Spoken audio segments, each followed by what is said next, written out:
എല്ലാ പ്രേക്ഷകർക്കും ഒരിക്കൽ കൂടി ഒരു നല്ല ദിവസം ആശംസിക്കുന്നു. ആദ്യ വാർത്തയിലേക്ക്. അൻവറിനെതിരെ അതിവേഗം.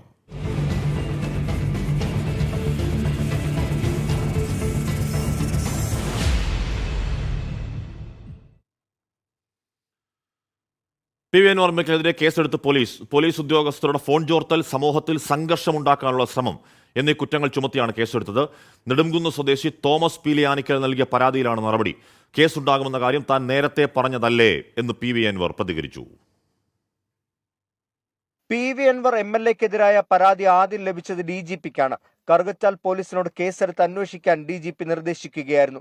പരാതിക്കാരനായ തോമസ് പീലിയാനിക്കലിനെ സ്റ്റേഷനിൽ വിളിച്ചു വരുത്തി കറുകച്ചാൽ പോലീസ് വിശദമായ മൊഴി രേഖപ്പെടുത്തി. പിന്നാലെ FIR രജിസ്റ്റർ ചെയ്തു. ടെലികമ്മ്യൂണിക്കേഷൻ ആക്ട് പ്രകാരമാണ് കേസ്.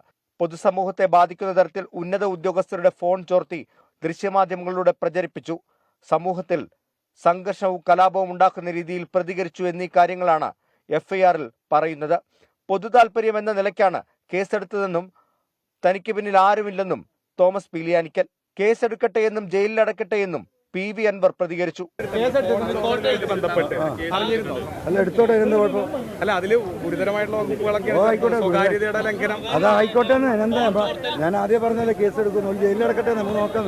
കേസ് രജിസ്റ്റർ ചെയ്തെങ്കിലും വിശദമായ അന്വേഷണത്തിലേക്ക് പോലീസ് കടന്നിട്ടില്ല.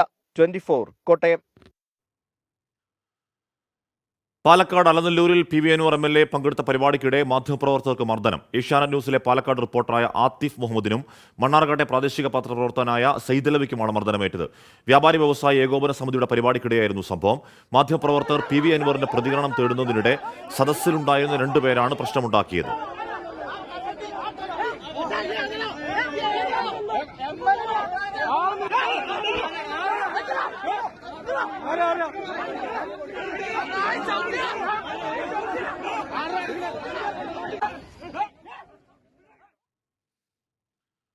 CPM-നോട് ഇടഞ്ഞ പി.വി. അൻവർ MLA-യുടെ വീടിന് പോലീസ് കാവൽ. ജീവന് ഭീഷണിയുണ്ടെന്ന പി.വി. അൻവറിന്റെ പരാതിയിലാണ് നടപടി. വിവാദങ്ങൾക്കിടെ അൻവറിന്റെ വിശദീകരണ പൊതുസമ്മേളനം ഇന്ന് വൈകിട്ട് നിലമ്പൂർ ചന്തക്കുന്നിലാണ് നടക്കുക. സ്വർണ്ണക്കടത്തിലെ പോലീസ് പങ്കടക്കം ഉന്നയിച്ച ആരോപണങ്ങളിൽ CPM-ഓ സർക്കാരോ കൂടെ നിന്നില്ലെന്ന് ജനങ്ങൾക്ക് മുന്നിൽ വിശദീകരിക്കാനാണ് അൻവറിന്റെ ശ്രമം. വിശദീകരണ പൊതുസമ്മേളനം 6:30 ചന്തക്കുന്നിൽ നടക്കും. 200ഓളം ആളുകൾ എത്തുമെന്ന് തമാശ രൂപേണ അൻവർ പറയുന്നുണ്ടെങ്കിലും സമ്മേളനം ശക്തി പ്രകടനമാക്കി മാറ്റുമെന്ന് തീർച്ച. താൻ വർഗീയ ശക്തികളുടെ തടവറയിലാണെന്ന് പറഞ്ഞ CPM ജില്ലാ സെക്രട്ടറി EN മോഹൻദാസിന് പൊതുസമ്മേളനത്തിൽ മറുപടി നൽകുമെന്ന് അൻവർ.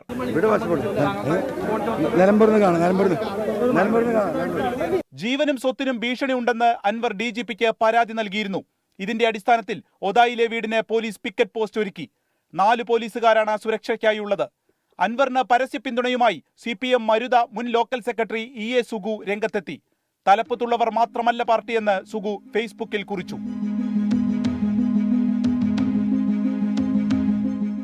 അൻവറിന്റെ വീടിന് സമീപം അനുകൂലിച്ച് ഫ്ലക്സ് ഉയർന്നു. കൊല്ലാം, പക്ഷെ തോൽപ്പിക്കാനാവില്ല. അൻവർ വിപ്ലവ സൂര്യനാണെന്നും ഒതായി ടൗൺ ബോയ്സ് ആർമിയുടെ പേരിലുള്ള ഫ്ലക്സിൽ പറയുന്നു. സാധാരണ CPM പ്രവർത്തകരുടെ മനസ്സ് തനിക്കൊപ്പമാണെന്ന് അൻവർ ആവർത്തിക്കുമ്പോഴും പാർട്ടിയുടെ കണിശത ലംഘിച്ച് പരസ്യമായി പ്രവർത്തകർ പിന്തുണയ്ക്കാൻ എത്തുമോ എന്നതാണ് ഇനിയുള്ള ചോദ്യം. അർഷാഖിനൊപ്പം വിപിൻ C വിജയൻ, 24 മലപ്പുറം. ഫോൺ ചോർത്തലിൽ പി.വി. അൻവറിനെതിരെ പരാതി നൽകിയ തോമസ് പീലിയാനിക്കൽ മാധ്യമങ്ങളെ കാണുന്നു. അദ്ദേഹത്തിന്റെ ഈ പരാതിക്ക് പിന്നിൽ ആരെങ്കിലും, ചേട്ടന്റെ പിന്നിൽ ആരെങ്കിലും ഉണ്ടോ, അതോ ചേട്ടന് സ്വന്തം ഇഷ്ടപ്രകാരം കൊടുത്താണോ? സ്വന്തം ആരും പിന്നെ പരാതിയുടെ പിന്നിൽ വേറെ ആരുമില്ല, ഞാൻ മാത്രമേ ഉള്ളൂ.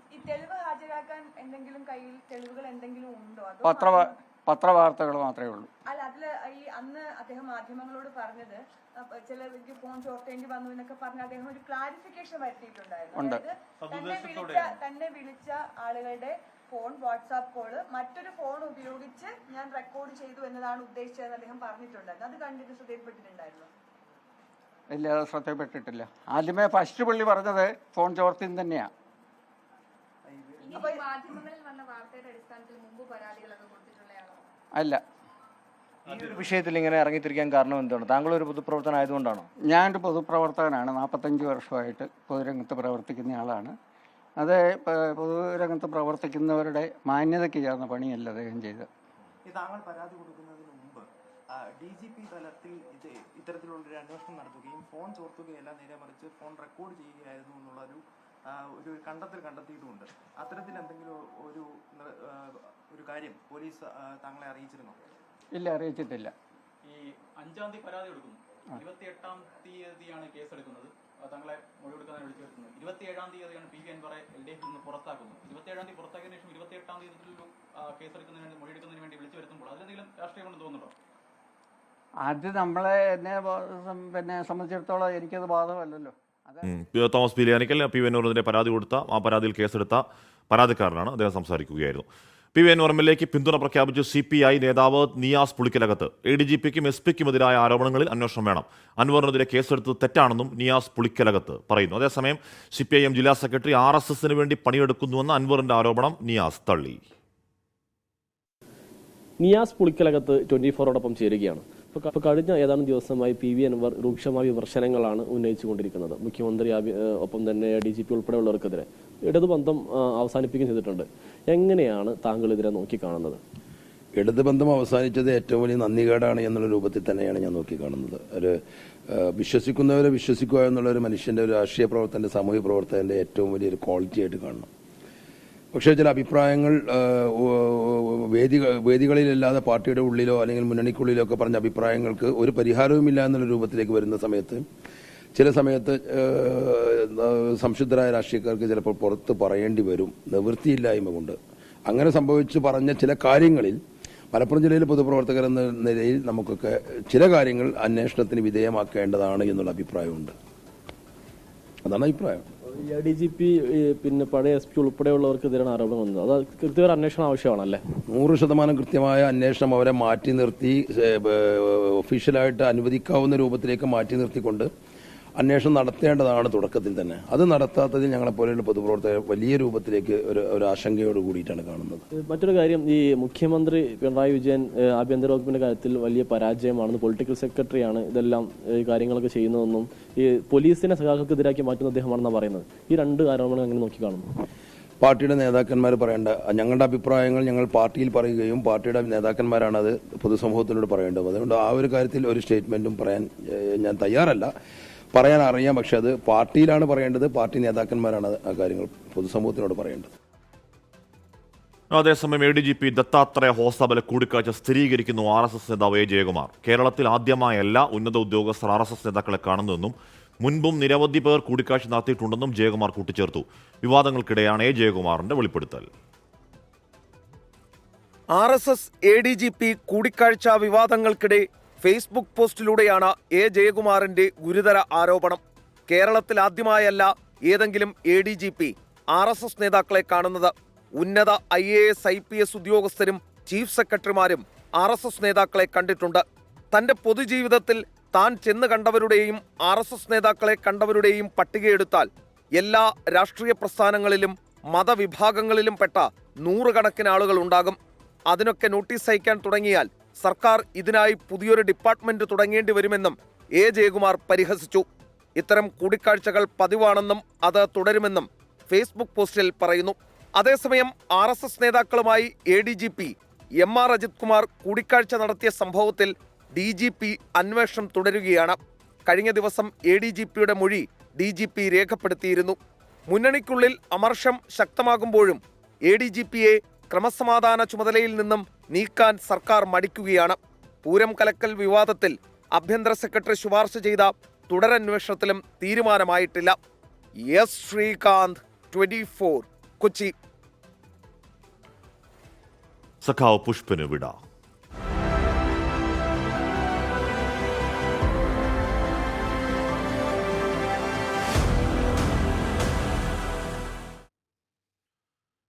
കൂത്തുപറമ്പ് സമരനായകൻ പുഷ്പന് ജന്മനാട് ഇന്ന് വിട നൽകും. കോഴിക്കോട് നിന്ന് കണ്ണൂരേക്ക് വിലാപയാത്രയാണ് മൃതദേഹം കൊണ്ടുപോയത്.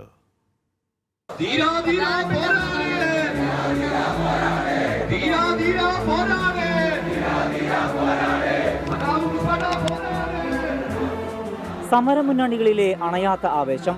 വിപ്ലവ വീര്യത്തിന്റെ പ്രതീകമായ പുഷ്പന് വിട ചൊല്ലാൻ വൻ ജനത്തിരക്കാണ്.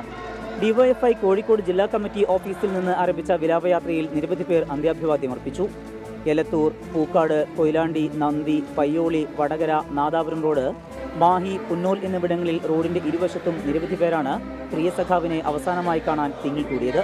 തലശ്ശേരിക്കും കൂത്തുപറമ്പിനും പിന്നാലെ ചൊക്ലി രാമവിലാസം ഹയർ സെക്കൻഡറി സ്കൂളിലും പൊതുദർശനം. വൈകിട്ട് 5-ന് മേനപ്രം പുതുക്കുടി വീട്ടിലാണ് സംസ്കാരം. 1994 നവംബർ 25-ന് സ്വാശ്രയ വിദ്യാഭ്യാസ പ്രശ്നവുമായി ബന്ധപ്പെട്ട ഡിവൈഎഫ്ഐയുടെ പ്രക്ഷോഭത്തിനിടെ മന്ത്രിയായിരുന്ന MV രാഘവനെ തടഞ്ഞവർക്ക് നേരെ പോലീസ് വെടിയുതിർക്കുകയായിരുന്നു. ഈ വെടിവയ്പിൽ തലയ്ക്കു പരിക്കേറ്റ പുഷ്പൻ 24-ാം വയസ്സിൽ തളർന്ന് കിടപ്പിലായി. ആരോഗ്യ പ്രശ്നങ്ങളെ തുടർന്ന് കോഴിക്കോട്ടെ സ്വകാര്യ ആശുപത്രിയിൽ ചികിത്സയിൽ കഴിയവേ ഇന്നലെയാണ് മരിച്ചത്. പ്രിയ സഖാവിനെ യാത്രയാക്കാൻ ഒരുങ്ങുകയാണ് ജന്മനാട്. അവസാനമായി ഒരു നോക്ക് കാണാനും അന്ത്യാഭിവാദ്യം അർപ്പിക്കാനും നിരവധി പേരാണ് എത്തുന്നത്. കണ്ണൂരിൽ നിന്ന് സമീർ സി മുഹമ്മദ്, 24.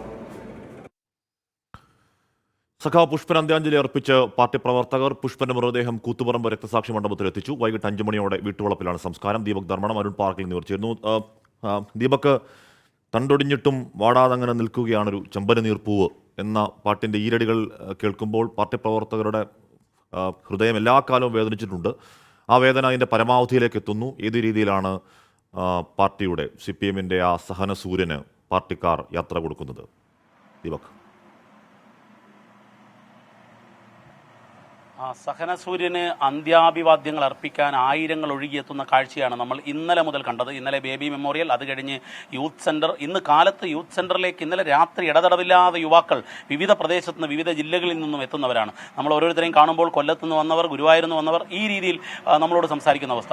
ഏറ്റവും ഒടുവിൽ ഇന്ന് രാവിലെ 8 മണിയോടുകൂടി യൂത്ത് സെന്ററിൽ നിന്നും യാത്ര ആരംഭിച്ച് തലശ്ശേരിയിൽ പൊതുദർശനം. തലശ്ശേരി എന്ന് പറയുമ്പോൾ സ്വാഭാവികമായും പുഷ്പന്റെ തട്ടകമാണ്. പുഷ്പൻ ചൊക്ലിയിലാണ്. ചൊക്ലിയുടെ തൊട്ടടുത്ത പട്ടണം തലശ്ശേരി. പഴയ പ്രവർത്തനം. പുഷ്പൻ ഏറെക്കാലം ചികിത്സയിൽ കഴിഞ്ഞ തലശ്ശേരി കോപ്പറേറ്റീവ് ആശുപത്രി. അതുകൊണ്ട് തന്നെ വലിയ ജനാരവമായിരുന്നു തലശ്ശേരിയിൽ. തലശ്ശേരിയിൽ നിന്നും മൃതദേഹം യാത്രയാവുമ്പോൾ മുഷ്ടി ചുരുട്ടി അന്ത്യാഭിവാദ്യം അർപ്പിക്കാൻ ആയിരങ്ങൾ ഉണ്ടായിരുന്നു. അത് കഴിഞ്ഞ് ഇപ്പോൾ മൃതദേഹം കൂത്തുപറമ്പ് രക്തസാക്ഷി സ്തൂപത്തിലാണ്. അതായത് ഈ 30 വർഷം മുൻപ് വെടിയേറ്റു വീണ പുഷ്പൻ ഒരു ജീവിക്കുന്ന രക്തസാക്ഷിയായി പോരാളികൾക്ക് ആവേശമായി നിന്ന ആ കൂത്തുപറമ്പിൽ ഇപ്പോൾ മൃതദേഹം നിൽക്കുന്നു.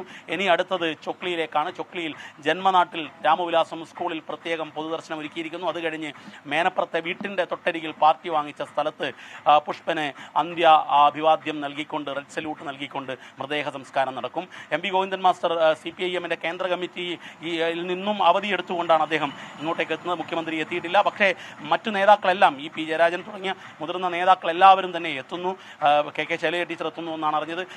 ഏറ്റവും പ്രധാനപ്പെട്ട കാര്യം, സാധാരണ പ്രവർത്തകർക്ക് പുഷ്പനോട് എത്രമേൽ ഇഷ്ടമുണ്ട് എന്ന് നമ്മൾ കണ്ടതാണ്. കരയുന്നത്, വിതുമ്പുന്നത്, ഒപ്പം പുഷ്ടി ചുരുട്ടി വിപ്ലവ അഭിവാദ്യങ്ങൾ വിളിക്കുന്നത്. ആഷ്മി. ദീപക് ധർമ്മടമാണ് വിലാപയാത്രയുടെ വിവരങ്ങൾ നൽകിയത്. അരുൺ പാറക്കൽ കൂടിച്ചിരുന്നു. അരുൺ, എന്താണ് ഇനി മുന്നോട്ടുള്ള വിലാപയാത്രാ പരിപാടികൾ? എങ്ങനെയാണ് സംസ്കാര ചടങ്ങുകൾ? എത്രത്തോളം പേർ സഖാവ് പുഷ്പനെ ഒരു നോക്ക് കാണാൻ, അവസാനമായി ഒരു നോക്ക് കാണാൻ, മുഷ്ടി ചുരുട്ടി ഒരു അന്ത്യാഭിവാദ്യം അർപ്പിക്കാൻ എത്തുന്നു? അരുൺ.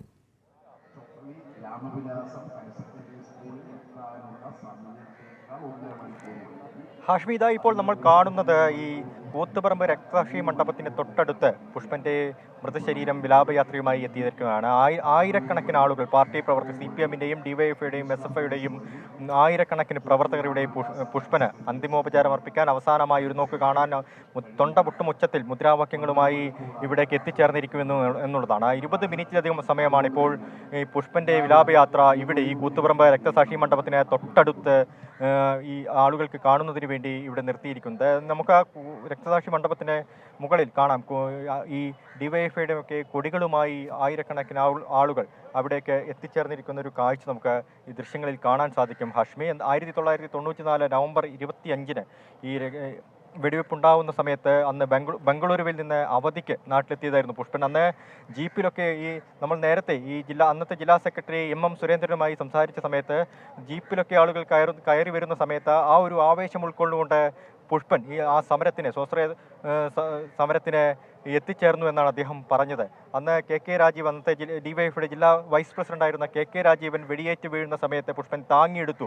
അങ്ങനെ താങ്ങിയെടുക്കുന്ന സമയത്താണ് പോലീസ് പുഷ്പനെയും വെടിവെക്കുന്നത്. 30 വർഷക്കാലം സമയം അതിനെയൊക്കെ അതിജീവിച്ചുകൊണ്ട് തണ്ടൊടിഞ്ഞിട്ടും തളരാതെ പുഷ്പൻ എല്ലാവർക്കും ആവേശമായി നിലകൊണ്ടു എന്ന് പാർട്ടി പ്രവർത്തകർ തൊണ്ടുപൊട്ടുമാർ ഉച്ചത്തിൽ ഇവിടെ മുദ്രാവാക്യം വിളിക്കുന്നത് നമുക്ക് കാണാൻ സാധിക്കുന്നുണ്ട്. എന്തായാലും അല്പസമയത്തിനകം തന്നെ ഈ കൂത്തുപറമ്പിലെ ഈ വിലാപയാത്ര ഇവിടെ പൊതുദർശനം അവസാനിക്കുമെന്നാണ് നമുക്ക് മനസ്സിലാക്കാൻ സാധിക്കുന്നത്. അതിനുശേഷം ചൊക്ലി രാമവിലാസം ഹയർ സെക്കൻഡറി സ്കൂളിലേക്കായിരിക്കും വിലാപയാത്ര പോവുക. എന്തായാലും ആയിരക്കണക്കിന് ആളുകൾ ഇവിടേക്ക് എത്തിച്ചേർന്നിരിക്കുന്നു. അവർക്കൊക്കെ പുഷ്പനെ ഒരു നോക്ക് കാണാനുള്ള അവസരം ലഭിക്കുമോ എന്നറിയില്ല. എന്തായാലും അല്പസമയത്തിനകം തന്നെ ചൊക്ലി രാമവിലാസം ഹയർ സെക്കൻഡറി സ്കൂളിലേക്ക് ഇവിടുന്ന് വിലാപയാത്ര പോകുമെന്നാണ് അറിയാൻ സാധിക്കുന്നത്. വൈകുന്നേരം 5 മണിയോടുകൂടി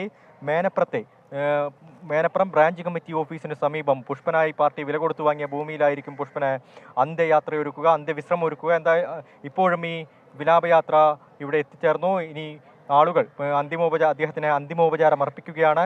അല്പസമയത്തിനകം തന്നെ ഇവിടുന്ന് രാമവിലാസം ഹയർ സെക്കൻഡറി സ്കൂളിലേക്ക് വിലാപയാത്ര കടന്നുപോകും. ഹാഷ്മി. അപ്പോൾ അങ്ങനെ ഒരു ഐതിഹാസിക ചരിത്രം ഓർമ്മയാവുകയാണ്. അന്ന് മന്ത്രി എം വി രാഘവനെ സംരക്ഷിക്കാനുള്ള ലാത്തിച്ചാർജ് വെടിവെപ്പിൽ പിന്നീട് സുഷുമ്ന നാടിക്കേക്കുന്ന വെടി, അതാകെ തളർത്തുന്നു 30 വർഷങ്ങളിലെ ആ കിടപ്പ്. പക്ഷേ ഓരോ പാർട്ടി പ്രവർത്തകർക്കും ഓരോ അണികൾക്കും അത് വലിയ സമരാവേശമായിരുന്നു. ആ ആവേശം ഇനി ഓർമ്മയാകുന്നു.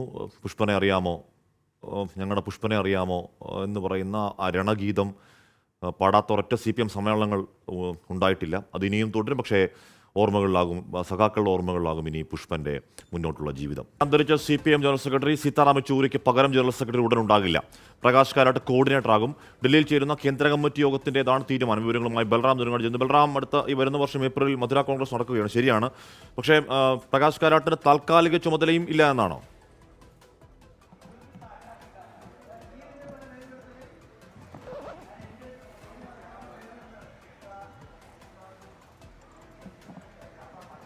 ബൽറാം, കേൾക്കാമോ? എന്ന് പറഞ്ഞാൽ അടുത്ത വർഷം 2025 ഏപ്രിലാണ് മധുര പാർട്ടി കോൺഗ്രസ്. ഒരുപക്ഷെ അവിടെ മാത്രമേ സ്ഥിരം ജനറൽ സെക്രട്ടറി തിരഞ്ഞെടുക്കുകയുള്ളൂ. പ്രകാശ് കാരാട്ട് അതുവരെ കോർഡിനേറ്ററായി തുടരും. 7 മാസക്കാലം ഇനിയും അതിലേക്ക് ബാക്കിയുണ്ട്. അതുകൊണ്ട് പുതിയ ജനറൽ സെക്രട്ടറി ഉണ്ടാകണം എന്നൊരു വാദം അവിടെ ഉണ്ടായിരുന്നു. എന്നാൽ തൽക്കാലം പുതിയ ജനറൽ സെക്രട്ടറി വേണ്ട, സമ്മേളനകാലത്തെ കീഴ്വഴക്കം തുടരുക എന്നുള്ളതാണ് CPM ആലോചിക്കുന്നത്. അതിനിടയിൽ കോർഡിനേറ്ററായി പ്രകാശ് കാരാട്ട് ഉണ്ടാകും എന്നുള്ളതാണ്. ബൽറാമിന് കേൾക്കാമെന്ന് തോന്നുന്നു. ബൽറാം, ഞാൻ ചോദിച്ചത് പ്രകാശ് കാരാട്ടിന് താൽക്കാലിക ചുമതല എന്നതില്ലേ?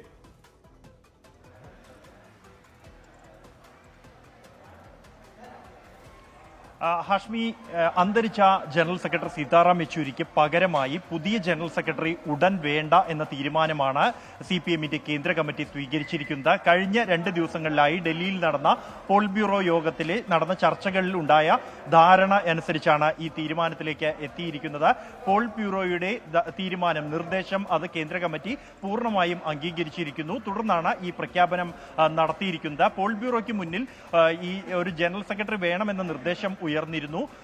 കോർഡിനേറ്റർ അല്ലെങ്കിൽ കൂട്ടായി ചുമതലകൾ നിർവഹിക്കുക എന്ന സംവിധാനം പാർട്ടി ഭരണഘടനയിൽ ഇല്ല എന്ന് ഒരു വിഭാഗം അംഗങ്ങൾ വാദം ഉന്നയിച്ചിരുന്നുവെങ്കിൽ പോലും നിലവിൽ ഇപ്പോൾ പാർട്ടി കോൺഗ്രസുമായി ബന്ധപ്പെട്ടുള്ള സമ്മേളനങ്ങൾ ആരംഭിച്ച ഒരു പശ്ചാത്തലത്തിൽ പുതിയ ജനറൽ സെക്രട്ടറിയെ ഈ ഒരു ഇടക്കാലത്തേക്ക് തിരഞ്ഞെടുക്കുന്നത് ശരിയല്ല എന്ന കേരളത്തിൽ നിന്നുള്ള അംഗങ്ങൾ, PB അംഗങ്ങൾ അടക്കം ഉന്നയിച്ച വാദങ്ങൾ അത് അംഗീകരിച്ചുകൊണ്ടാണ് അത്തരത്തിൽ ഒരു ധാരണയിലേക്ക് പോൾ ബ്യൂറോ എത്തിയത്. തുടർന്ന് പ്രകാശ് കാരാട്ടിനെ കേന്ദ്ര കമ്മിറ്റിയുടെയും പോൾ ബ്യൂറോയുടെയും കോർഡിനേറ്ററായി നിയോഗിക്കാൻ തീരുമാനിച്ചിരിക്കുന്നു. ജനറൽ സെക്രട്ടറിയുടെ ചുമതലകൾ സെന്ററിലുള്ള പോൾ ബ്യൂറോ അംഗങ്ങൾ കൂട്ടായി തന്നെ നിർവഹിക്കും എന്ന ധാരണയാണ് എത്തിയിരിക്കുന്നത്. ഇതിന്റെ ഒരു ഏകോപന ചുമതല എന്ന നിലയിലാണ് പ്രകാശ് കാരാട്ടിനെ നിയോഗിച്ചിരിക്കുന്നത്. മുതിർന്ന അംഗങ്ങളിൽ ഒരാൾ തന്നെ കോർഡിനേറ്റർ ആകാനായിരുന്നു തീരുമാനം. തുടർന്ന് മണിക് സർക്കാരാണ് പ്രകാശ് കാരാട്ടിന്റെ പേര് നിർദ്ദേശിച്ചത് പോൾ ബ്യൂറോയിൽ. അത് കേന്ദ്ര കമ്മിറ്റിക്ക് മുന്നിൽ വെച്ചു. കേന്ദ്ര കമ്മിറ്റി അത് അംഗീകരിക്കുകയായിരുന്നു. പകരം പുതിയ ജനറൽ സെക്രട്ടറി 24ാം പാർട്ടി കോൺഗ്രസിൽ മധുരയിൽ 2025 ഏപ്രിലിൽ നടക്കുന്ന ഈ 24ാം പാർട്ടി കോൺഗ്രസിലായിരിക്കും പുതിയ ജനറൽ സെക്രട്ടറിയെ തെരഞ്ഞെടുക്കുക. അതുവരെ പ്രകാശ് കാരാട്ട് കേന്ദ്ര കമ്മിറ്റിയുടെയും പോൾ ബ്യൂറോയുടെയും കോർഡിനേറ്ററായി പ്രവർത്തിക്കും. ജനറൽ സെക്രട്ടറിയുടെ ചുമതലകൾ കൂട്ടായി തന്നെ നിർവഹിക്കാനുള്ള ഒരു തീരുമാനമാണ് കേന്ദ്ര കമ്മിറ്റിയുടേത്. ഹഷ്മി, എന്തായാലും സീതാറാം യെച്ചൂരി എന്ന് പറയുന്ന വലിയ ആശയത്തിൻ്റെ വലിയ തലപ്പൊക്കമുള്ള നേതാവിന് പകരക്കാരൻ ആര് ആ പാർട്ടിയിലുണ്ട് എന്നുള്ള ചർച്ചകൾ കൂടുതൽ സജീവമാകും. പക്ഷേ അത് മധുര പാർട്ടി കോൺഗ്രസ് കാലത്തേ ഉള്ളൂ. ജാമ്യം തടയാനുറച്ച്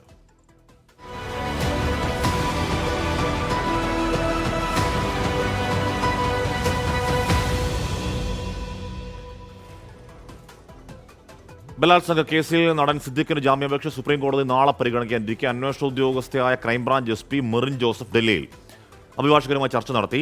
ഹൈക്കോടതി ജാമ്യം നിഷേധിച്ചിട്ടും സിദ്ദിഖിനെ അറസ്റ്റ് ചെയ്യാൻ കഴിയാത്ത പോലീസിനെ ന്യായീകരിച്ച് സംസ്ഥാന വനിതാ കമ്മീഷൻ അധ്യക്ഷ പി സതീദേവി രംഗത്തെത്തി. നടൻ സിദ്ദിഖിനെതിരായ ബലാത്സംഗ കേസിലെ അന്വേഷണ ഉദ്യോഗസ്ഥ മെറിൻ ജോസഫ് ഡൽഹിയിൽ സർക്കാർ അഭിഭാഷകരുമായി കൂടിക്കാഴ്ച നടത്തി. കേസിൽ സർക്കാരിനു വേണ്ടി ഹാജരാകുന്ന അഡീഷണൽ സോളിസിറ്റർ ജനറൽ ഐശ്വര്യ ഭാട്ടിയുമായി വൈകിട്ട് ഓൺലൈനായി ചർച്ച നടത്തും. ബലാത്സംഗ കേസിൽ സിദ്ദിഖിനെതിരായി ഇതുവരെ നടന്ന അന്വേഷണത്തിന്റെ പുരോഗതി സുപ്രീം കോടതിയെ അറിയിക്കാൻ സംസ്ഥാന സർക്കാർ തീരുമാനിച്ചിട്ടുണ്ട്. സിദ്ദിഖ് നൽകിയ മുൻകൂർ ജാമ്യാപേക്ഷ സുപ്രീം കോടതി നാളെ പരിഗണിക്കും.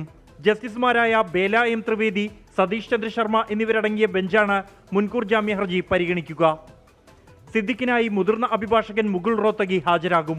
അമ്മയും WCCയും തമ്മിൽ നടക്കുന്ന തർക്കത്തിന്റെ ഇരയാണ് താൻ എന്നതടക്കം ചൂണ്ടിക്കാണിച്ചാണ് സിദ്ദിഖിന്റെ മുൻകൂർ ജാമ്യാപേക്ഷ.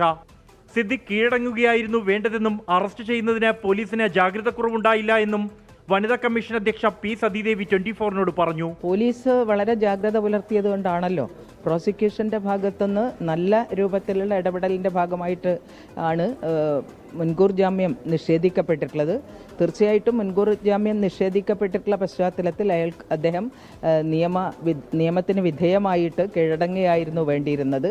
സിദ്ദിഖിന്റെ ജാമ്യാപേക്ഷയിൽ പൊതുപ്രവർത്തകനായ നവാസ് പായിച്ചെറിയും തടസ്സ ഹർജി ഫയൽ ചെയ്തു. അതിജീവിതയും സംസ്ഥാന സർക്കാരും നേരത്തെ സുപ്രീം കോടതിയിൽ തടസ്സ ഹർജി സമർപ്പിച്ചിരുന്നു. 24 ഡൽഹി. ആലുവ സ്വദേശിയായ നടിയുടെ ലൈംഗികാരോപണങ്ങൾ സംപ്രേഷണം ചെയ്ത യൂട്യൂബ് ചാനലിനെതിരെ കേസെടുത്ത് പോലീസ്. നടനും സംവിധായകനുമായ ബാലചന്ദ്ര മേനോന്റെ പരാതിയിലാണ് കൊച്ചി സൈബർ പോലീസിന്റെ നടപടി. ലൈംഗികത പ്രകടമാക്കുന്ന ഉള്ളടക്കം പ്രചരിപ്പിച്ചതിന് IT ആക്ട് പ്രകാരമാണ് കേസ്. തനിക്കെതിരെ നടി ലൈംഗികാരോപണം ഉന്നയിച്ചതിന് പിന്നാലെ DGPക്ക് ബാലചന്ദ്ര മേനോൻ പരാതി നൽകിയിരുന്നു. നടിയുടെ അഭിഭാഷകൻ തന്നെ ഭീഷണിപ്പെടുത്തി എന്നാണ് ബാലചന്ദ്ര മേനോന്റെ പരാതി. പുന്നമടയിൽ വിവാദത്തിര.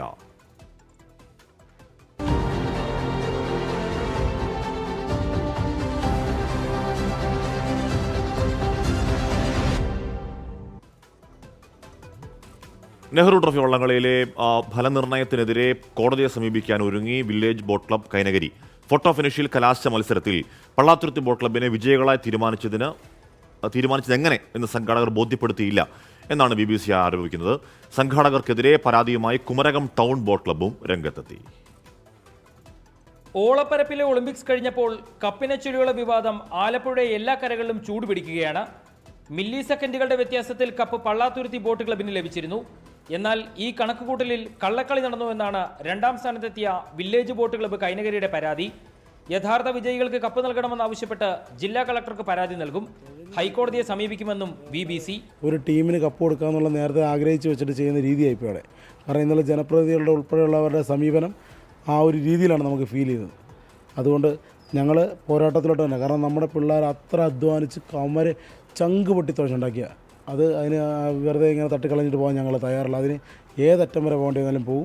സാങ്കേതിക പരിശോധന നടക്കട്ടെ എന്നും ആ പരിശോധന കഴിയുമ്പോൾ പള്ളാത്തുരുത്തിയുടെ വിജയത്തിന് തിളക്കം കൂടുമെന്നുമാണ് പള്ളാത്തുരുത്തി ബോട്ട് ക്ലബിന്റെ നിലപാട്. പള്ളാത്തുരുത്തി ബോട്ട് ക്ലബിന് അതിനെ സംബന്ധിച്ച് യാതൊരുവിധ ആശങ്കയുമില്ല. കാരണം നൂതനമായിട്ടുള്ള സാങ്കേതിക വിദ്യകൾ ഉപയോഗിച്ചുകൊണ്ടാണ് NDBR സൊസൈറ്റിയും ചാമ്പ്യൻസ് ബോട്ട് ലീഗും എല്ലാം നടത്തും. അതുമായിട്ട് ബന്ധപ്പെട്ട് ഒരു ആശങ്കയും പള്ളാത്തുരുത്തി ബോട്ട് ക്ലബിനെ സംബന്ധിച്ചില്ല. ഞങ്ങൾക്ക് ഇപ്പോഴും ആത്മവിശ്വാസമാണ്. അങ്ങനെ ഒരു ഇത് നടന്നാൽ ഞങ്ങളുടെ വിജയം തീർച്ചയായിട്ടും ആധികാരികമായിരിക്കും എന്നുള്ളതാണ് ഞങ്ങളുടെ അഭിപ്രായം. ഫൈനലിലെ സ്റ്റാർട്ടിങ്ങിൽ വീഴ്ച സംഭവിച്ചുവെന്ന് കാട്ടി കുമരകം ടൗൺ ബോട്ട് ക്ലബ്ബും കളക്ടർക്ക് പരാതി നൽകി. സ്റ്റാർട്ടിംഗ് സമയത്ത് മറ്റൊരു ബോട്ട് ട്രാക്കിന് സമീപം എത്തിയിരുന്നുവെന്നും തുഴ ഉയർത്തി റെഡിയല്ലെന്ന് പറഞ്ഞിട്ടും ഫൈനൽ ആരംഭിച്ചു എന്നുമാണ് പരാതി. ഇതുമായി ബന്ധപ്പെട്ട വീഡിയോയും ക്ലബ്ബ് പുറത്തുവിട്ടു. കറക്റ്റായി 3 ലേശം ലോക്കായി വിയപുരം നിർത്ത് ടൈറ്റ്. പ്രതിഷേധിച്ചവരെ പോലീസ് മർദ്ദിച്ചുവെന്ന പരാതിയും BBC ഉയർത്തുന്നു. സംഘാടകരുടെ വീഴ്ചയാണ് ഫോട്ടോ ഫിനിഷിംഗിലെ പരാതികൾക്കിടയാക്കിയതെന്ന ആരോപണം വള്ളംകളി പ്രേമികൾക്കുമുണ്ട്. ഒളിമ്പിക്സിലടക്കം ഉപയോഗിച്ച സാങ്കേതികവിദ്യ ഉപയോഗിച്ചുവെന്ന് പറയുമ്പോഴും ഫോട്ടോ ഫിനിഷിംഗിൽ എന്താണ് സംഭവിച്ചതെന്ന് ബോധ്യപ്പെടുത്താൻ സംഘാടകർക്കായില്ല. വിവാദങ്ങൾക്ക് ചൂടുപിടിച്ചതോടെ വിജയിയെ ചൊല്ലിയുള്ള പോരാട്ടം കോടതി കയറുമെന്ന് ഉറപ്പായി. ഷിബിൻ ബഷീറിനൊപ്പം S. ശ്യാംകുമാർ, 24 ആലപ്പുഴ. അപ്പോൾ അത്രയും കടുത്ത പോരാട്ടമായിരുന്നു. കടുത്ത പോരാട്ടം എന്ന് പറഞ്ഞാൽ ഇഞ്ചോടിഞ്ച് എന്ന് പറഞ്ഞാൽ പുന്നമട ഇതുവരെ കണ്ടതിൽ വെച്ച് ഏറ്റവും ഭീകരമായ എന്ന് പറഞ്ഞാൽ അത്രയും തീവാറും പോരാട്ടമായിരുന്നു. അപ്പോൾ അതിൽ പരാതികളും അത്തരത്തിൽ സങ്കടങ്ങളൊക്കെ സ്വാഭാവികമാണ്. പരാതികൾ അന്വേഷണം നടക്കട്ടെ, എന്തെങ്കിലും പിഴവുണ്ടോ എന്ന കാര്യം നോക്കട്ടെ. എന്തായാലും വള്ളംകളി പ്രേമികൾ ആഗ്രഹിച്ചതുപോലെ ഒരു വാശിയേറിയ പോരാട്ടം അവിടെ നടന്നു. അതിന് പുന്നമടക്കി നന്ദി എന്നേ പറയാനുള്ളൂ. കോട്ടയത്ത് വിദ്യാഭ്യാസ വകുപ്പ് ഉദ്യോഗസ്ഥരെ കാണാനില്ലെന്ന് പരാതി. വൈക്കം കുലശേഖരമംഗലം സ്വദേശി ശ്യാംകുമാറിനെയാണ് കാണാതായത്. വിദ്യാഭ്യാസ വകുപ്പ് സീനിയർ സൂപ്രണ്ടും അസിസ്റ്റന്റ് എഡ്യൂക്കേഷൻ ഓഫീസറാണ്, ഇൻചാർജാണ്. രാത്രിയിൽ ജോലി ചെയ്തുകൊണ്ടിരുന്ന ഇയാളെ പുലർച്ചെ കാണാതായി എന്നാണ് പരാതി. ജോലിക്ക് വളരെ സമ്മർദ്ദം ഉണ്ടായിട്ട് എന്നോടും അതിനെപ്പറ്റി സംസാരിച്ചിട്ടുണ്ട്. അപ്പോൾ ഇന്നലെ രാവിലെ 5 മണിയായപ്പോഴാണ് കാണാതെ ആയത്. രാവിലെ ഇന്നും എണീക്കണത്. അപ്പോൾ എണീറ്റ് കാണാതായി നോക്കിയപ്പോഴാണ് വാതിൽ തുറന്ന് കിടക്കണത്. പിന്നെ പ്രൊമോഷൻ കിട്ടിയിട്ട് ഹയർ ഓഫീസർ ട്രാൻസ്ഫറായി പോയി. പിന്നെ പ്ലേസിൽ ആൾ വന്നിട്ടുണ്ടായിരുന്നില്ല. അപ്പോൾ അതും കൂടെ ഇയാൾ ഹാൻഡിൽ ചെയ്യേണ്ടി വന്നതിൻ്റെ പ്രഷർ കുറച്ച് കൂടുതലുണ്ടെന്ന് വീട്ടിലും നമ്മുടെ റിലേറ്റീവ്സിനോടും എന്നോടും ഒക്കെ പറഞ്ഞിട്ടുണ്ടായിരുന്നു ഞാൻ. ടോബി ജോൺസൺ, ടോബി, അതെങ്ങനെയാണ് കാണാതാവുന്നത്? എന്ത് പറ്റി? എന്താ സംഭവിച്ചതെന്ന് പോലീസ് പറയുന്നത്?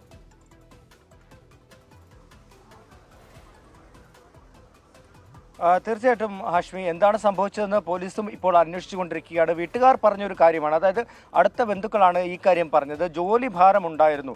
അടുത്തയിടെയാണ് പ്രൊമോഷൻ കിട്ടി അവിടെ ഉണ്ടായിരുന്ന AEO സ്ഥലം മാറിപ്പോയത്. അപ്പോൾ സീനിയർ സൂപ്രണ്ടായിട്ടുള്ള ഇദ്ദേഹത്തിന് കൂടുതൽ ചുമതല, അതായത് ഈ AEOയുടെ ചുമതല കൂടി വരുന്നു.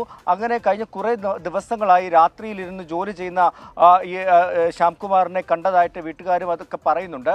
ആ ജോലിഭാരം കൂടിയതിൻ്റെ ഭാഗമായിട്ടാണോ ഇങ്ങനെ ആളെ കാണാതായത് എന്നൊരു സംശയമാണ് ബന്ധുക്കൾ ഇപ്പം ഉന്നയിക്കുന്നത്. കഴിഞ്ഞ ദിവസം രാത്രിയിൽ ജോലി ചെയ്തുകൊണ്ടിരിക്കുകയായിരുന്നു മുറിയിൽ. അതേ തുടർന്ന് പലരും വീട്ടിലുണ്ടായിരുന്നവരൊക്കെ ഉറങ്ങാൻ പോയി. തുടർന്ന് രാവിലെ എഴുന്നേറ്റ് 5 മണിയായപ്പോൾ എഴുന്നേറ്റ് വീട്ടുകാർ അന്വേഷിച്ചപ്പോഴാണ് ഇദ്ദേഹത്തെ കാണുന്നില്ല എന്ന് മനസ്സിലായത്. ഉടൻ തന്നെ പോലീസിൽ പരാതി നൽകി. വിശദമായിട്ടുള്ള പരിശോധന അന്വേഷണങ്ങൾ നടന്നുകൊണ്ടിരിക്കുകയാണ്. ഇദ്ദേഹം എവിടെ പോയി എന്നതിനെ സംബന്ധിച്ച് ഒരു വിവരവും നിലവിൽ ലഭിച്ചിട്ടില്ല എന്നാണ് വീട്ടുകാർ പറയുന്നത്. ശ്യാംകുമാറിനെ കാണാനില്ല, ദുരൂഹമാണ്, ജോലി ചെയ്തുകൊണ്ടിരിക്കുകയായിരുന്നു, വലിയ ജോലിഭാരം ഉണ്ടെന്നൊക്കെ പറയുന്നു. പെട്ടെന്ന് കണ്ടുപിടിക്കട്ടെ. മന്ത്രിസ്ഥാനം പോകാതിരിക്കാൻ പോരാട്ടത്തിനുറച്ച് AK ശശീന്ദ്രൻ. NCPയിലെ മന്ത്രിസ്ഥാനത്തിന് തൊഴിലുറപ്പിന്റെ ഉറപ്പ് പോലുമില്ല എന്ന് AK ശശീന്ദ്രൻ. തർക്കത്തിൽ അന്തിമ തീരുമാനം മുഖ്യമന്ത്രിയായിരിക്കും എടുക്കുക. ദേശീയ നേതൃത്വത്തിന്റെ ഇടപെടലിന് പിന്നാലെ വനം മന്ത്രി സ്ഥാനത്ത് നിന്ന് AK ശശീന്ദ്രനെ മാറ്റി കുട്ടനാട് MLA തോമസ് K തോമസിനെ മന്ത്രിയാക്കാനാണ് NCP സംസ്ഥാന കമ്മിറ്റിയുടെ തീരുമാനം. ശരത് പവാർ നൽകിയ പച്ചക്കൊടിയുമായി PC ചാക്കോയും തോമസ് K തോമസ് MLAയും 3-ന് മുഖ്യമന്ത്രിയെ കാണും. മന്ത്രി AK ശശീന്ദ്രനും മുഖ്യമന്ത്രിയെ കാണുന്നുണ്ട്. NCP സംസ്ഥാന കമ്മിറ്റിയുടെ നിലപാട് അധ്യക്ഷൻ PC ചാക്കോ മുഖ്യമന്ത്രിയെ അറിയിക്കും. മുഖ്യമന്ത്രിയുടെ നിലപാടായിരിക്കും ഇക്കാര്യത്തിൽ നിർണായകം. കടുംപിടുത്തം പിടിച്ചാൽ ഉള്ളതുകൂടി പോകുമോ എന്ന ആശങ്ക പാർട്ടിക്കുണ്ട്. അതേസമയം തന്നെ മാറ്റുന്ന തീരുമാനത്തോട് മുഖ്യമന്ത്രി യോജിക്കില്ലെന്നാണ് ശശീന്ദ്രന്റെ പ്രതീക്ഷ. എനിക്ക് ഒറ്റ അഭിപ്രായ വ്യത്യാസം വരാൻ പറ്റും, അതിന് സമ്മതിക്കാതെ ബാക്കിയെല്ലാം ചർച്ചയ്ക്ക് നൽകും. ഇടതുപക്ഷ ജനാധിപത്യ മുന്നണിക്ക് ക്ഷീണമുണ്ടാക്കുന്ന ഒരു ഏർപ്പാടിനും AK ശശീന്ദ്രന് കിട്ടൂല. നിലവിൽ ഭൂരിഭാഗം ജില്ലാ പ്രസിഡന്റുമാരുടെയും പിന്തുണ PC ചാക്കോയ്ക്കാണ്. മന്ത്രിസ്ഥാനം ഒഴിഞ്ഞാൽ പാർട്ടി സംസ്ഥാന അധ്യക്ഷ സ്ഥാനം വേണമെന്നാണ് ശശീന്ദ്രന്റെ നിലപാട്. 24 തിരുവനന്തപുരം. അപ്പോൾ അധികാര കൈമാറ്റം ഉണ്ടാവുകയാണെങ്കിൽ അത്ര സുഗമമായിട്ടാകില്ല എന്ന് വേണം മനസ്സിലാക്കാൻ. കസേര അതല്ലേ എല്ലാം. ഇടുക്കി ചൊക്രമുടിയിലെ കയ്യേറ്റത്തിൽ CPI ജില്ലാ സെക്രട്ടറി K സലീംകുമാറിനെതിരെ സംസ്ഥാന നേതൃത്വത്തിന് പരാതി നൽകി ജില്ലാ കൗൺസിൽ അംഗം. സലീംകുമാറിന് ഭൂമി കച്ചവടത്തിൽ പങ്കാളിത്തമുണ്ടെന്ന് കാട്ടി ജില്ലാ കൗൺസിൽ അംഗം വിനൂസ് കറിയാണ് സംസ്ഥാന സെക്രട്ടറിക്ക് പരാതി നൽകിയത്. വിവാദമായ ചൊക്രമുടി കയ്യേറ്റത്തിൽ പാർട്ടിയെ പ്രതിരോധത്തിലാക്കുന്ന നിലയിലാണ് CPI ജില്ലാ സെക്രട്ടറിക്കെതിരെ ജില്ലാ കൗൺസിൽ അംഗം സംസ്ഥാന സെക്രട്ടറിക്ക് പരാതി നൽകിയത്. CPI ഇടുക്കി ജില്ലാ സെക്രട്ടറി K സലീംകുമാറിന് ചൊക്രമുടിയിൽ കയ്യേറ്റം നടത്തിയവർക്കൊപ്പം ഭൂമി കച്ചവടത്തിൽ പങ്കാളിത്തമുണ്ടെന്നാണ് ജില്ലാ കൗൺസിൽ അംഗം വിനൂസ് കറിയ സംസ്ഥാന സെക്രട്ടറിക്ക് നൽകിയ പരാതിയിൽ പറയുന്നത്. ജില്ലാ കൗൺസിലിൽ പരാതി ഉന്നയിക്കാതെ സംസ്ഥാന നേതൃത്വത്തിന് പരാതി നൽകിയതിൽ വിനൂസ് കറിയയ്ക്ക് ജില്ലാ നേതൃത്വം കാരണം കാണിക്കൽ നോട്ടീസ് നൽകി. ചൊക്രമുടി കയ്യേറ്റത്തിൽ റവന്യൂ വകുപ്പിന് ഗുരുതര വീഴ്ചയുണ്ടായെന്ന ആരോപണം പ്രതിപക്ഷം ഉന്നയിക്കുന്നതിനിടയിൽ വിഷയത്തിൽ ജില്ലാ സെക്രട്ടറിക്കെതിരെ പാർട്ടിക്കുള്ളിൽ നിന്ന് പരാതി ഉയർന്നത് CPIയെ കൂടുതൽ പ്രതിരോധത്തിലാക്കും. അതേസമയം ചൊക്രമുടി കയ്യേറ്റത്തിൽ ജില്ലാ കളക്ടർ നിയോഗിച്ച പ്രത്യേക സംഘത്തിന്റെ അന്വേഷണം തുടരുകയാണ്. 24 ഇടുക്കി. അതെ, ഇപ്പോൾ ഒരു കാലാവസ്ഥ മുന്നറിയിപ്പ് വരുന്നത്. സംസ്ഥാനത്ത് മഴ മുന്നറിയിപ്പിൽ മാറ്റമുണ്ട്. ഇന്ന് 8 ജില്ലകളിൽ യെല്ലോ അലർട്ട് പ്രഖ്യാപിച്ചു. ഒക്ടോബർ 1 വരെ മഴയ്ക്ക് സാധ്യതയെന്നും കാലാവസ്ഥാ വകുപ്പ് പറയുകയാണ്. ഹരികൃഷ്ണൻ ചേരുകയാണ്. ഹരി, ഏതൊക്കെ ജില്ലകളാണ്? അപ്പോൾ ഉച്ച കഴിഞ്ഞ് ആ ജില്ലകളിലുള്ളവർ പുറത്തു വല്ലതും പോവുകയാണെങ്കിൽ കുടയെടുക്കാൻ മറക്കരുത് അല്ലേ? ഹാഷ്മി, ഈ മഴ മുന്നറിയിപ്പ്, സംസ്ഥാനത്തെ മഴ മുന്നറിയിപ്പ് പുതുക്കിയിട്ടുണ്ട്. ഇന്ന് 8 ജില്ലകളിലാണ് യെല്ലോ അലർട്ട് പ്രഖ്യാപിച്ചിട്ടുള്ളത്. ഒക്ടോബർ 1 തീയതി വരെ സംസ്ഥാനത്ത് ശക്തമായ മഴ പെയ്യുമെന്നാണ് കാലാവസ്ഥാ വകുപ്പ് അറിയിച്ചിട്ടുള്ളത്. തിരുവനന്തപുരം, പത്തനംതിട്ട, എറണാകുളം, ഇടുക്കി, കോഴിക്കോട്, വയനാട്, കണ്ണൂർ, കാസർഗോഡ് ജില്ലകളിലാണ് ഇന്ന് യെല്ലോ അലർട്ട് ഉള്ളത്. ഈ ദിവസങ്ങളിൽ, അതായത് ഇന്നും നാളെയും ഒക്കെ ഈ കേരള ലക്ഷദ്വീപ് തീരങ്ങളിൽ മത്സ്യബന്ധനത്തിന് പോകാൻ പാടില്ലെന്നും കേന്ദ്ര കാലാവസ്ഥാ വകുപ്പ് അറിയിച്ചിട്ടുണ്ട്. ഏതായാലും വളരെ ശ്രദ്ധയോടുകൂടി വേണം. ഒരു ഇടവേളയ്ക്ക് ശേഷം വീണ്ടും സംസ്ഥാനത്ത് ശക്തമാകുന്നു എന്നുള്ളതാണ് കാലാവസ്ഥാ വകുപ്പിന്റെ മുന്നറിയിപ്പ്. ഈ ശ്രീലങ്കയ്ക്ക് സമീപം രൂപപ്പെട്ട അന്തരീക്ഷ ചുഴിയുടെയും ഈ മേഖലയിൽ നിന്നും തമിഴ്നാടിന് മുകളിലൂടെ കർണാടകയിലേക്ക് നീളുന്ന ന്യൂനമർദ്ദ പാത്തിയുടെയും സ്വാധീനം മൂലം കേരളത്തിൽ മഴ ശക്തമാകുന്നു എന്നുള്ളതാണ് കാലാവസ്ഥാ വകുപ്പ് അറിയിച്ചിട്ടുള്ളത്. ഏതായാലും ജാഗ്രത പാലിക്കണമെന്നും കാലാവസ്ഥാ വകുപ്പ് അറിയിച്ചിട്ടുണ്ട്. ഹാഷ്മി. റീന സതീശൻ പറയുകയാണ്. ഹരീഷനാണ് എന്താണ് മഴ മുന്നറിയിപ്പിന്റെ വിവരങ്ങൾ നൽകിയത്. അപ്പോൾ കുടയൊന്നും എടുക്കുക. മഴ എന്ന് പറഞ്ഞാൽ അത്യാവശ്യം നല്ല മഴ ആണെന്നാണ് മുന്നറിയിപ്പ്. പൊതുയോഗം നടക്കുന്ന സ്ഥലം കാണാൻ P V Anvar M L A എത്തിയിരുന്നു. പി വി അൻവർ സംസാരിക്കുകയാണ് മാധ്യമങ്ങളോട്. അദ്ദേഹത്തിന് അല്ല, കേസ് ഇനിയും നിരവധി അനവധി പേര് ഞാൻ പറഞ്ഞില്ലേ. മറ്റില്ലല്ലോ, നമ്മളൊരു ഫോണിൽ നിന്ന് മറ്റൊരു ഫോണിലേക്ക്. അതെ അതെ അതെ അതെ അത്രേ ഉള്ളൂ. വരട്ടെ. അതെ അതെ, കേസുകൾ ഇനിയും വരൂലേ, എനിക്ക് കാത്തിരിക്കല്ലേ. നോക്കാന്ന് കോടതിയും പോലീസൊക്കെ ഇവിടെ ഇനിയും ഉണ്ടാവുമല്ലോ. നമ്മൾ പറഞ്ഞല്ലോ, ഞാനിപ്പോ അവസാനം എത്തിയിരിക്കുന്ന ബഹുമാനപ്പെട്ട കോടതിയിലെ നീതിന്യായ ഈ രാജ്യത്തിന്റെ ഭരണഘടന, ഈ രാജ്യത്തിന്റെ ഓരോ പൗരനും ഉറപ്പുവരുത്തിയിട്ടുള്ള രാജ്യത്തിന്റെ ഭരണഘടന അനുസരിച്ചുള്ള നിയമസംഹിതയിലാണ് ഞാൻ വിശ്വസിക്കുന്നത്. ആ ന്യായാധിപന്മാരിലാണ് എന്റെ വിശ്വാസം. അല്ലാത്ത എല്ലാവരും ഞാൻ വിട്ടു. കാരണം എല്ലാവരും ഇപ്പൊ ഈ പറഞ്ഞതുപോലെ അങ്ങോട്ടും ഇങ്ങോട്ടും. കോതമംഗലം നെല്ലിക്കുഴിയിലും പി വി അൻവർ അനുകൂല ഫ്ലക്സ് ഉണ്ടാവുന്നുണ്ട്. യുവജന കൂട്ടായ്മ എന്ന പേരിലാണ് ഫ്ലക്സ്. അതിനിടയിൽ ഈ RSS സന്ദർശനവുമായി ബന്ധപ്പെട്ട വിവാദങ്ങൾ തുടരുന്നതിനിടെ ശത്രുസംഹാര വഴിപാടിനായി നമ്മുടെ ADGP MR അജിത് കുമാർ കണ്ണൂരിലെ ക്ഷേത്രങ്ങൾ സന്ദർശനം നടത്തുകയാണ്. മാടായിക്കാവിലും തളിപ്പറമ്പ് രാജരാജേശ്വരി ക്ഷേത്രത്തിലും ഒക്കെയാണ് സന്ദർശനം. ശത്രുസംഹാര പൂജയാണ് മെയിൻ. ഉദയനിധി തലപ്പത്തേക്ക്.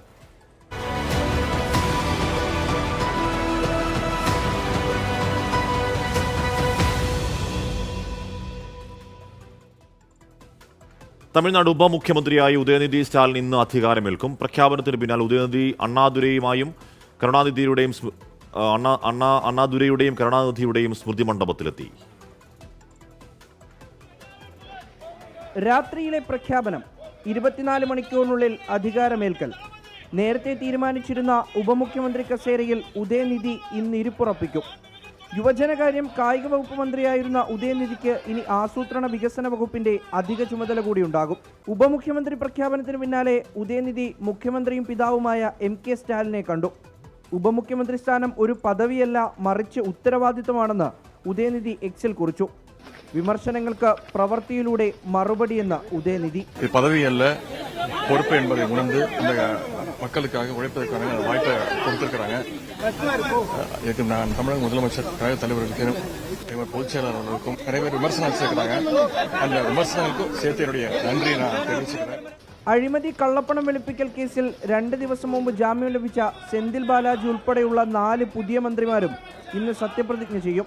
അഖിലേഷ് യാദവ്, കമലഹാസൻ, ധനുഷ് തുടങ്ങിയവർ ഉദയനിധിക്ക് ആശംസ അറിയിച്ചു. DMK പ്രവർത്തകരും ആവേശത്തിലാണ്. മുഹമ്മദ് റഹീസ്, 24, ചെന്നൈ. ജമ്മു കാശ്മീരിൽ അവസാനഘട്ട തെരഞ്ഞെടുപ്പ് പ്രചാരണം ഇന്ന് അവസാനിക്കും. 40 മണ്ഡലങ്ങളിലാണ് മറ്റന്നാൾ വോട്ടെടുപ്പ്. ഹരിയാനയിൽ രാഹുൽ ഗാന്ധിയും പ്രിയങ്ക ഗാന്ധിയും പ്രചാരണത്തിനെത്തും. ജമ്മു, ഉധംപൂർ, സാംബ, കത്വ തുടങ്ങി 40 മണ്ഡലങ്ങളാണ് വോട്ട് രേഖപ്പെടുത്താൻ ഒരുങ്ങുന്നത്. പരസ്യപ്രചാരണം ഇന്ന് അവസാനിക്കും. BJPക്ക് സ്വാധീനമുള്ള മണ്ഡലങ്ങളിൽ വോട്ട് ഉറപ്പിക്കാനായി പ്രധാനമന്ത്രി നരേന്ദ്രമോദി, കേന്ദ്രമന്ത്രി അമിത്ഷാ, സ്മൃതി ഇറാനി തുടങ്ങിയ നേതാക്കൾ എത്തിയിരുന്നു. കോൺഗ്രസിനായി രാഹുൽ ഗാന്ധിയും പ്രിയങ്ക ഗാന്ധിയും എത്തി. കോൺഗ്രസ് അധ്യക്ഷൻ മല്ലികാർജ്ജുൻ ഖർഗെ ഇന്ന് കശ്മീരിലെത്തും. കഴിഞ്ഞ 2 ഘട്ടങ്ങളിലേതുപോലെ 3ാം ഘട്ടത്തിലും മികച്ച പോളിംഗ് ഉണ്ടാകുമെന്നാണ് പ്രതീക്ഷ. ഹരിയാനയിലും തെരഞ്ഞെടുപ്പ് പ്രചാരണം അവസാന ഘട്ടത്തിലേക്ക് അടുക്കുകയാണ്. ഹരിയാനയിലെ ജനങ്ങൾ BJPയെ അധികാരത്തിൽ നിന്ന് പുറത്താക്കുമെന്ന് കോൺഗ്രസ് നേതാവും ഛത്തീസ്ഗഡ് മുൻ മുഖ്യമന്ത്രിയുമായ ഭൂപേഷ് ബഘേൽ പറഞ്ഞു. നാളെ മുതൽ 3 ദിവസം നീണ്ടുനിൽക്കുന്ന സംസ്ഥാന പര്യടനത്തിനായി രാഹുൽ ഗാന്ധി ഇന്ന് ഹരിയാനയിലെത്തും. 24, ഡൽഹി. ഹിസ്ബുള്ള മേധാവിയെ വധിച്ച നടപടി ചരിത്രപരമായ വഴിത്തിരിവെന്ന് ഇസ്രായേൽ പ്രധാനമന്ത്രി ബെഞ്ചമിൻ നെതന്യാഹു. രാജ്യത്തിനകത്ത് സുരക്ഷ ശക്തമാക്കിയ ഇസ്രായേലിന് കനത്ത തിരിച്ചടി നൽകുമെന്നും UN രക്ഷാസമിതി ഉടൻ വിളിച്ചു ചേർക്കണമെന്നും ഇറാൻ ആവശ്യപ്പെട്ടു. ഇസ്രായേൽ വിമാനത്താവളത്തിൽ യമനികളിലെ ഹൂത്തുകളുടെ ആക്രമണമുണ്ടായി. ഹസൻ നസ്രലുടെ വധം ചരിത്രപരമായ വഴിത്തിരിവെന്നാണ് ഇസ്രായേൽ പ്രധാനമന്ത്രി ബെഞ്ചമിൻ നെതന്യാഹു വിശേഷിപ്പിച്ചത്. നസ്രലുടെ വധത്തിനു പിന്നാലെ ഇസ്രായേലിൽ കനത്ത സുരക്ഷ ഏർപ്പെടുത്തി. പൊതുസ്ഥലങ്ങളിൽ കൂട്ടം കൂടുന്നതിന് വിലക്കേർപ്പെടുത്തി. ടെല്ലവീവ് ഉൾപ്പെടെയുള്ള നഗരങ്ങളിൽ പൊതുപരിപാടികൾ നിരോധിച്ചു. ടെല്ലവീവിലേക്കുള്ള വിമാന സർവീസുകൾ റദ്ദാക്കി. ഇസ്രായേൽ ആക്രമണത്തിൽ ഹസൻ നസ്രല്ല കൊല്ലപ്പെട്ടെന്ന് സ്ഥിരീകരിച്ചതിന് പിന്നാലെ നസ്രല്ലയെ അഭിനന്ദിച്ച് ഹിസ്ബുള്ള കുറിപ്പിറക്കി. ഇറാനിൽ 5 ദിവസത്തെ ദുഃഖാചരണം പ്രഖ്യാപിച്ചു. നസ്രല്ലയുടെ വധത്തിൽ തിരിച്ചടി നൽകുമെന്ന് ഇസ്രായേലിന് ഇറാൻ മുന്നറിയിപ്പ് നൽകി. UN രക്ഷാസമിതി ഉടൻ വിളിച്ചു ചേർക്കണമെന്ന് ഇറാൻ ആവശ്യപ്പെട്ടു. ഇസ്രായേൽ തുറമുഖം ആക്രമിച്ചെന്ന് യമനിലെ ഹൂതികൾ വ്യക്തമാക്കി. ഇസ്രായേൽ പ്രധാനമന്ത്രി ബെഞ്ചമിൻ നെതന്യാഹു വിമാനത്താവളത്തിൽ എത്തുന്നതിന് മുൻപായിരുന്നു ആക്രമണം. ഇറാന്റെ പരമോന്നത നേതാവ് സുരക്ഷിത ഇടത്തേക്ക് നീങ്ങിയതായും റിപ്പോർട്ടുണ്ട്. അതിനിടെ ബെയ്റൂത്തിൽ ഇസ്രായേൽ വീണ്ടും ആക്രമണം നടത്തി. ലെബനനിൽ ഇസ്രായേൽ കരയുദ്ധത്തിന് തയ്യാറെടുക്കുന്നുവെന്നും റിപ്പോർട്ടുണ്ട്. International desk 24. എന്തായാലും അന്താരാഷ്ട്ര രാഷ്ട്രീയത്തിൽ എന്താണ് യുദ്ധമേഹങ്ങളൊക്കെ പിന്നെയും ഉരുണ്ടുകൂടാൻ കാരണമാവുന്നുണ്ട്. നമുക്ക് നോക്കാം ഏതളവിൽ പോകുന്നുവെന്ന്. മീനാക്ഷി റിജു ചോദിക്കുന്നു, തൊണ്ട ശരിയായോ? അമ്മാതിരി അലറല്ലായിരുന്നു ഇന്നലെ, 3 പേരും പൊളി എന്ന് പറയുകയാണ്. നമ്മൾ ആവേശം നിൽക്കുമ്പോൾ തൊണ്ടൊക്കെ നോക്കൂ, കുഴപ്പമില്ല. 24 കണക്റ്റിൻ്റെയും കെ ചിറ്റിലപ്പള്ളി ഫൗണ്ടേഷൻ്റെയും സംയുക്ത ഭവന പദ്ധതിയിലൂടെ തിരുവനന്തപുരം ജില്ലയിലെ നിർധന കുടുംബത്തിന് തണൽ ഒരുങ്ങുന്നു. ഫ്ലവേഴ്സ് ഹോം പ്രൊജക്ട് വഴി തിരുവനന്തപുരത്ത് നിർമ്മിക്കുന്ന ആദ്യ വീടിൻ്റെ തറക്കല്ലിടൽ ചെമ്പൂരിൽ നടന്നു. തിരുവനന്തപുരം ചെമ്പൂരിലെ നിർമ്മലയ്ക്കും കുടുംബത്തിനുമാണ് വീടൊരുങ്ങുന്നത്. കെ ചിറ്റിലപ്പള്ളി ഫൗണ്ടേഷൻ 24 കണക്റ്റുമായി ചേർന്ന് ആദ്യഘട്ടത്തിൽ 100 ഭവനങ്ങൾ ഒരുക്കുന്നതാണ് പദ്ധതി. ഫ്ലവേഴ്സ് ഹോം പ്രൊജക്ട് വഴി തിരുവനന്തപുരത്ത് നിർമ്മിക്കുന്ന ആദ്യ ഭവനമാണിത്. കുടുംബാംഗങ്ങളുടെയും പഞ്ചായത്ത് അംഗത്തിൻ്റെയും സാന്നിധ്യത്തിൽ പുതിയ വീടിന് തറക്കല്ലിട്ടു.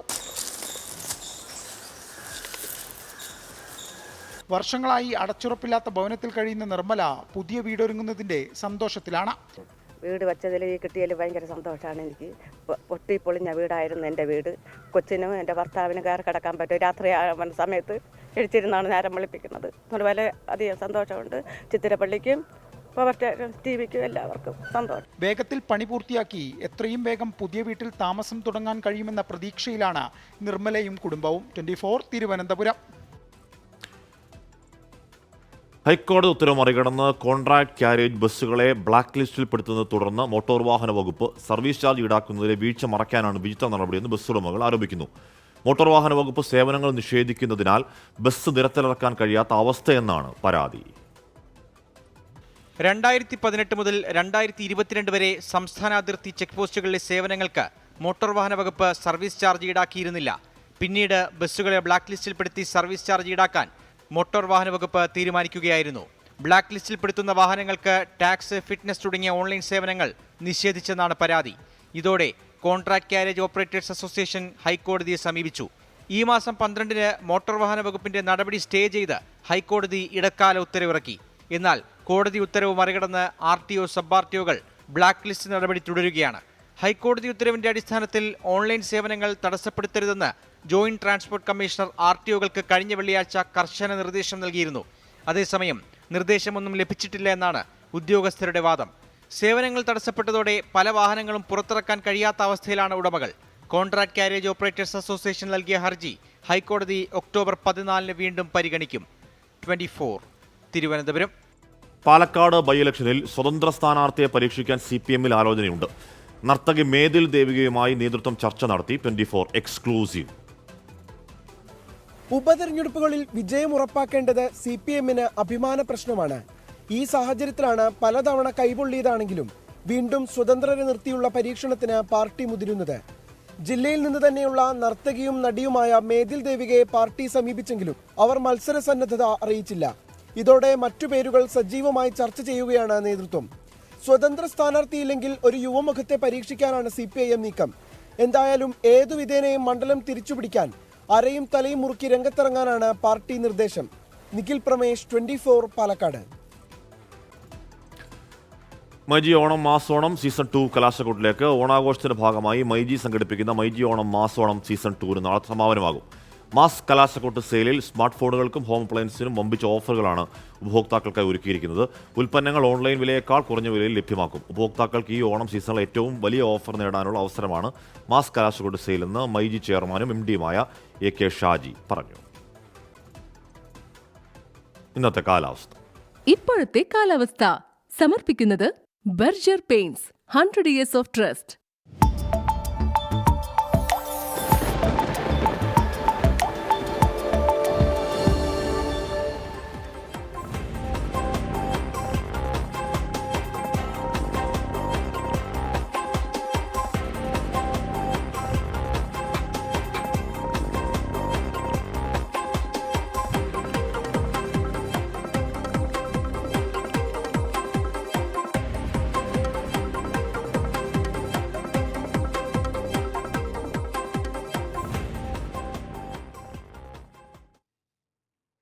ഇന്നത്തെ സ്വർണ്ണവില നോക്കാം.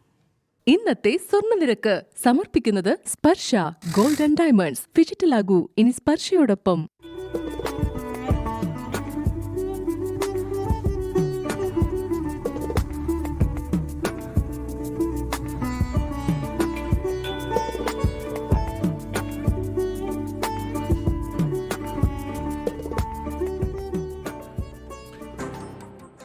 അപ്പോൾ പ്രിയപ്പെട്ട പ്രേക്ഷകരെ, നമ്മുടെ ഉച്ചവാർത്താ യാത്ര തൽക്കാലം പൂർണ്ണമാവുകയാണ്.